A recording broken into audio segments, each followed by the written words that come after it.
Orange County Sheriff's Office. We need SO to respond for a dead person at SeaWorld. A whale has eaten one of the trainers.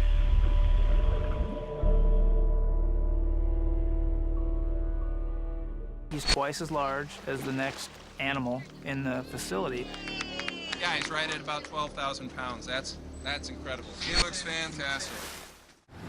They had aircraft, they had spotters, they had speedboats, they had bombs they were throwing in the water.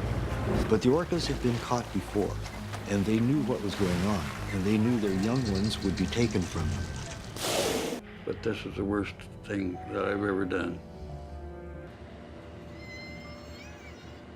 If you were in a bathtub for 25 years, don't you think you'd get a little irritated, aggravated, maybe a little psychotic? In the wild, when there's tension, they've got thousands of square miles to exit the scene and they can get away.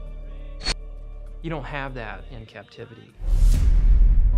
Si yo no estoy bien, ¿quién te dice que mañana en un despiste o por cualquier cosa no me pase algo? Y eso me lo dijo la noche anterior al ataque. Yo no podía entender cómo me podían haber dicho que estaba bien y de repente llegar y encontrármelo pues así.